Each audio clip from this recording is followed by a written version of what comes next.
Hello class, welcome back बच्चों। तो बेटा हम बात कर रहे थे बैलेंस ऑफ पेमेंट की। बहुत सारी चर्चा कल की है मैंने। हल्का सा 1 से 2 मिनट में सब कुछ रिवाइज कराता हूँ बेटा, और फिर हम आगे बढ़ते हैं क्लास टॉपिक की तरफ, और बेटा ये पूरा चैप्टर फिनिश हो जाएगा। बेटा सबसे पहले कल हमने बीओपी का मीनिंग लिखा था। बैलेंस ऑफ पेमेंट सही मायने में एक अकाउंट है बेटा। It is a accounting statement that provide a systematic record of all economic transaction between resident of our country and rest of the world during a particular period। बेटा क्योंकि ये एक अकाउंट है बेटा, इसकी 2 साइड होती हैं, एक डेबिट साइड किसी भी अकाउंट की तरह, एक credit side. Debit side is for outflows and बेटा credit side is for inflows. और बेटा रही बात इकोनॉमिक ट्रांजैक्शन की कि एक देश के रेजिडेंट और बेटा रेस्ट ऑफ द वर्ल्ड के बीच में क्या क्या ट्रांजैक्शन होती हैं, तो बेटा अगर मैं क्लासीफाई करूं तो इनको 4 पार्ट में क्लासीफाई कर सकता हूं। हम बात कर सकते हैं विजिबल आइटम की, हम बात कर सकते हैं इनविजिबल आइटम की। हमने बात की थी यूनिलेटरल ट्रांसफर की और कैपिटल एसेट की। Visible item that simply means मेरे लिए तो बीओटी, याद है ना बेटा, export of goods minus import of goods, यानी कि एक्सपोर्ट और इंपोर्ट ऑफ गुड्स, सिर्फ गुड्स विजिबल आइटम होता है।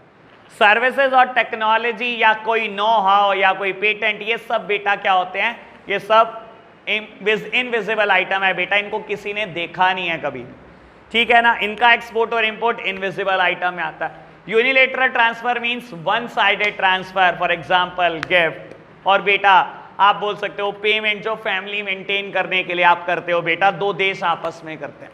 और बेटा इसके अलावा हमने बात की थी कैपिटल एसेट्स की। बेटा हर वो आइटम जो बैलेंस शीट को अफेक्ट करती है उनको मैं कैपिटल एसेट ट्रांजैक्शन बोल सकता हूं, जैसे कि मैंने loan to and from abroad की बात की थी इनिशियली। फिर बेटा हमने कंपोनेंट ऑफ बीओपी की बात करी थी। 2 तरीके के कंपोनेंट हैं, current account transaction and capital account transaction. Current account transaction के फर्दर 3 कंपोनेंट है बेटा, visible, invisible and unilateral transfer. Capital account transaction के फर्दर 3 कंपोनेंट है बेटा, loan to and from abroad या borrowing to and from abroad, investment to and from abroad और change in forex reserve. बेटा मैं बात करूं loan to and from abroad की बेटा, अगर लोन आया देश में, लोन फ्रॉम अब्रॉड, तो बेटा credit side, loan to abroad always recorded in a debit side of BOP. ऐसे ही बेटा लोन के साथ साथ जुड़ी हुई हैं 2 और बातें, रीपेमेंट एंड रिकवरी। बेटा अगर मैंने फॉरेन में लोन दिया था तो डेबिट साइड रिकॉर्ड हुआ था, अगर आज रिकवर हो रहा है वहां से आ रहा है तो बेटा क्रेडिट साइड रिकॉर्ड कर दूंगा। जब मेरी गवर्नमेंट ने लोन लिया था बेटा, हमने क्रेडिट साइड रिकॉर्ड किया था, देश में पैसा आया था, आज रीपेमेंट करूंगा तो बेटा रिकॉर्ड होगा ऑन द डेबिट साइड। याद आई बात। Investment to and from abroad की बात करो बेटा, हमारे देश में होने वाली इन्वेस्टमेंट हमारे लिए पैसा लेकर आती है। मेरे देश में कोई विला खरीद लेगा, इमूवेबल प्रॉपर्टी खरीद लेगा, मेरे देश की कंपनी के कोई शेयर खरीद लेगा, मेरे देश में पैसा आएगा, यानी कि recorded in the credit side of BOP, ठीक है ना बेटा। और मैं बोलता हूं बेटा विला हम जाकर खरीद लेंगे, हम इन्वेस्टमेंट कर देंगे, हम शेयर खरीद लेंगे बाबू, तो हम पैसे दे आएंगे बेटा, recorded in the debit side of BOP. रही चेंज इन फॉरेक्स रिजर्व की बात, बेटा फॉरेक्स रिजर्व को सिर्फ कॉमोडिटी की तरह समझो। मैं बेटा अगर एडिशन करता हूं फॉरेक्स रिजर्व में, दैट सिंपली मींस आप सोचो कि मैं कोई कॉमोडिटी में एडिशन करता हूं। अगर मैं किसी कॉमोडिटी में एडिशन कर रहा हूं बेटा, उसके लिए मुझे पे करना पड़ता है, और जब मेरी जेब से पैसा ही चला जाएगा तो बेटा कहां रिकॉर्ड कर दूंगा, डेबिट साइड में। That means addition of forex reserve is recorded in the debit side of BOP and withdrawal of forex reserve is recorded in the credit side of BOP, ठीक है जी। फिर हमने बेटा ऑटोनॉमस ट्रांजैक्शन और accommodating transaction की बात की थी, सबसे इंपॉर्टेंट टॉपिक यही है बेटा।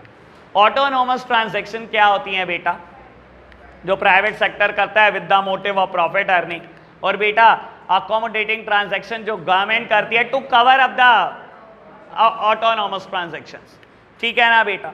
बाबू ऑटोनॉमस ट्रांजैक्शन जनरली करंट और कैपिटल दोनों नेचर की हो सकती हैं, लेकिन गवर्नमेंट कभी भी करती है अकोमोडेटिंग ट्रांजैक्शन सिर्फ और सिर्फ कैपिटल नेचर की करती है, यानी कि कैपिटल अकाउंट ट्रांजैक्शन करेगी, और जनरल केस में या तो लोन लेना या लोन की रीपेमेंट।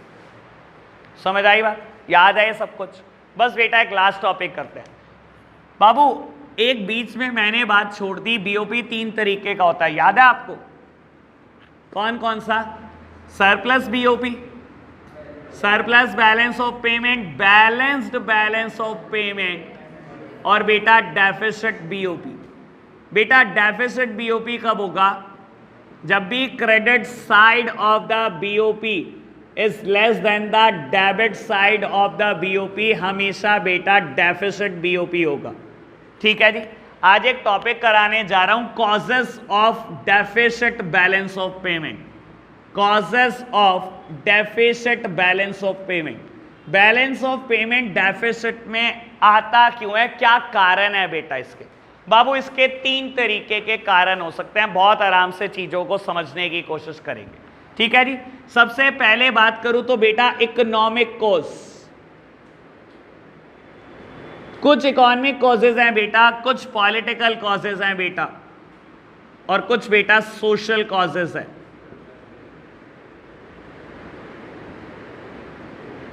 आपकी नॉलेज के लिए बता देता हूं बेटा, फर्दर हेडिंग भी है हमारे पास, लेकिन याद बहुत आराम से हो जाएंगे और समझने में बहुत सिंपल टॉपिक है बेटा। इकोनॉमिक कॉजेज बहुत सारे हैं जिसकी वजह से डेफिसिट बैलेंस ऑफ पेमेंट आता है। एक बार मैं सबके नाम लिख देता हूं, फिर आपको बताता हूं हेडिंग मैंने कैसे याद की हुई है खुद से। ठीक है ना, आपको भी वैसे ही याद कराऊंगा और फिर समझते हैं चीजों को। ठीक है जी। मैं एक बार फटाफट से लिख देता हूं, या एक काम करो, आप मेरे साथ साथ नोट करो, बाद में टाइम खराब नहीं होगा, आप मेरे साथ साथ नोट करो।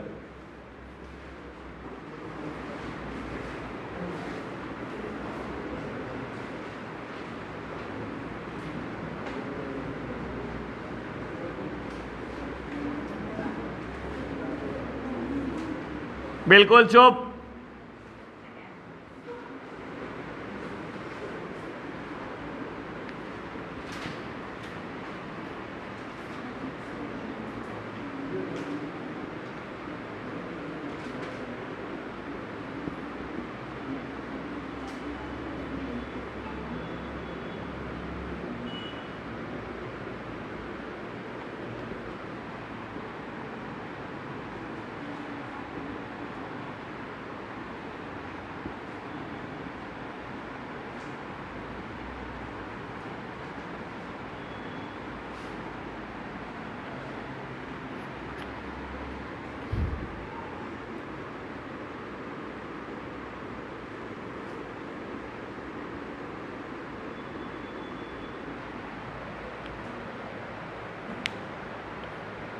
फटाफट से नोट डाउन करेंगे बच्चों।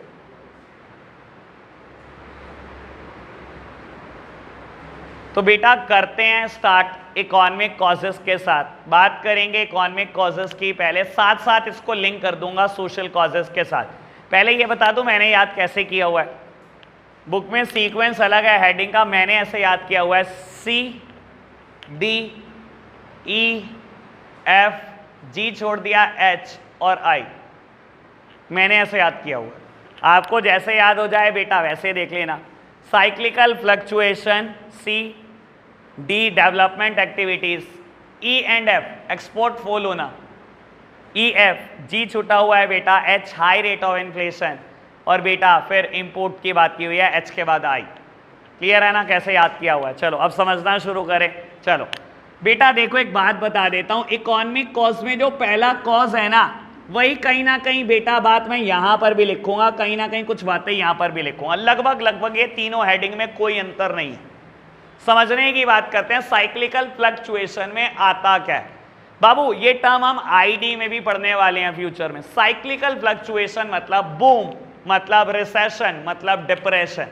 ठीक है ना, मार्केट कैसी चल रही है मतलब, और आपको पता है मार्केट ऊपर नीचे चलती रहती है।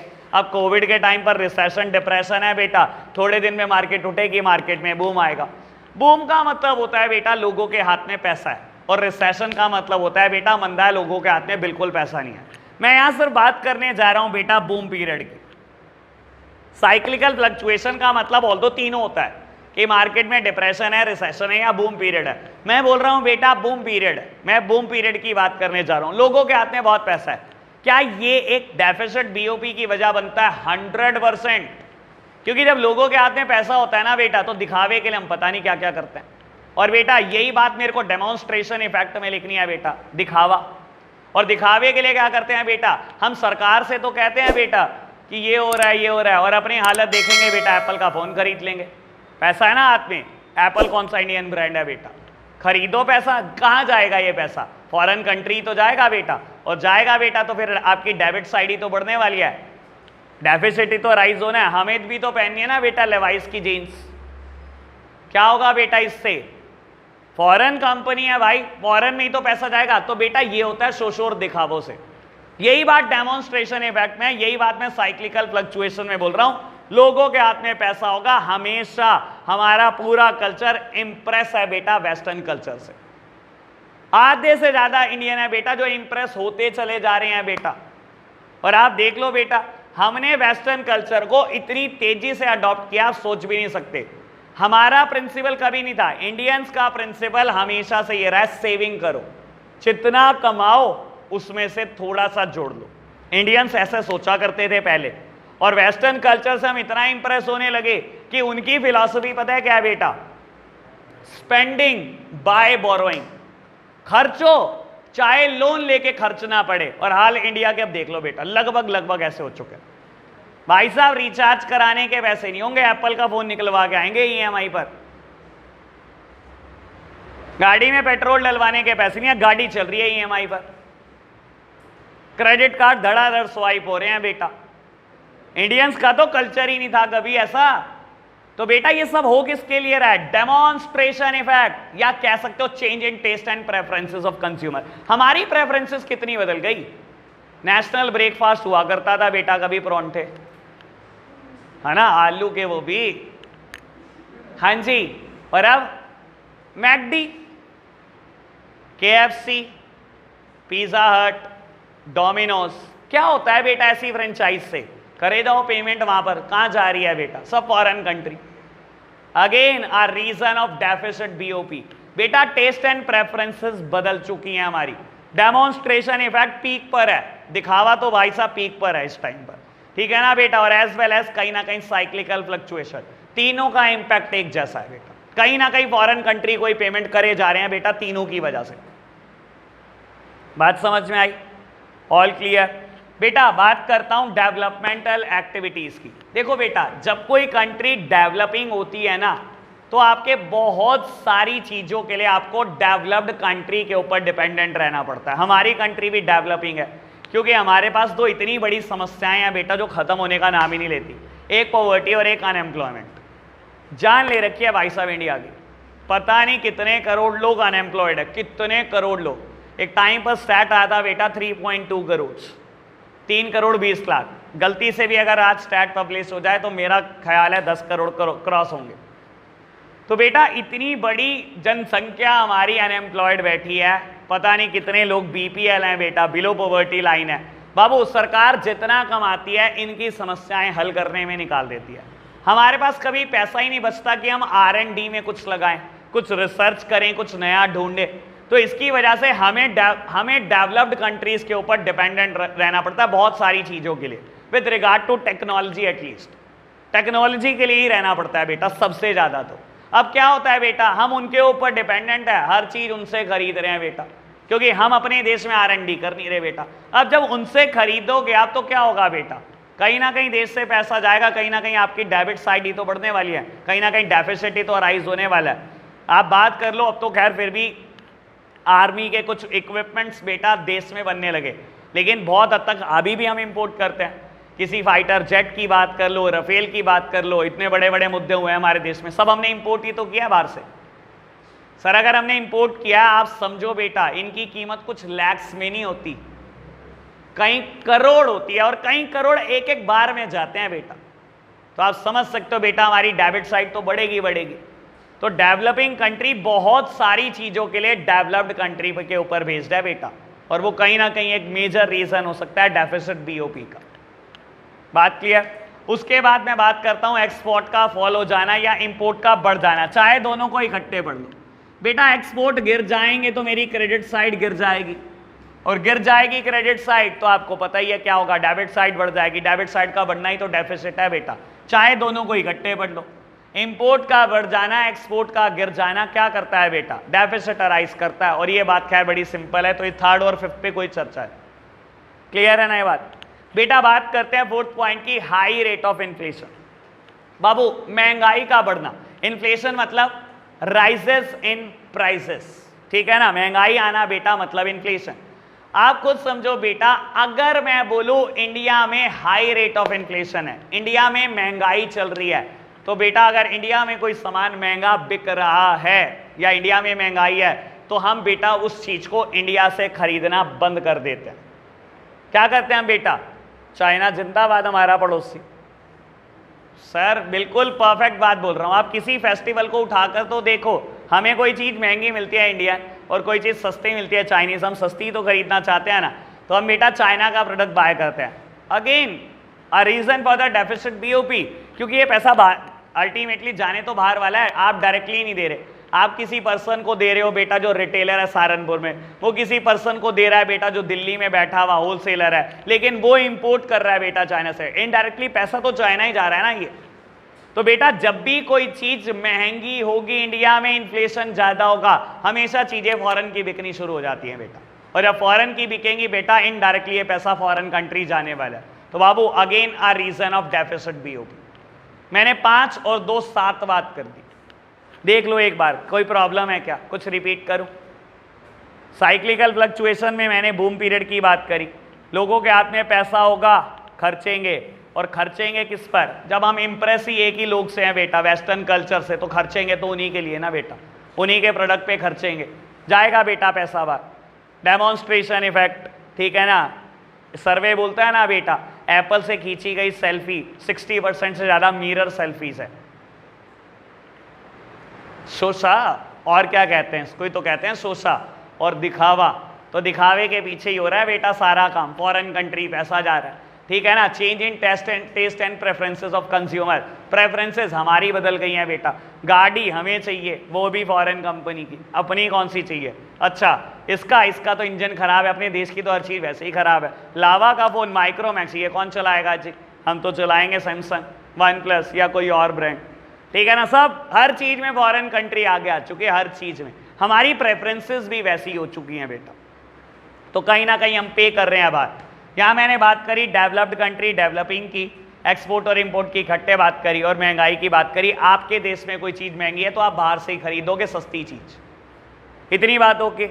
बात करें बेटा पॉलिटिकल कॉजेस की, बेटा ये दोनों बातें एक है, इन दोनों में कोई फर्क नहीं होता। पॉलिटिकल इंस्टेबिलिटी या बेटा पॉलिटिकल डिस्टर्बेंस।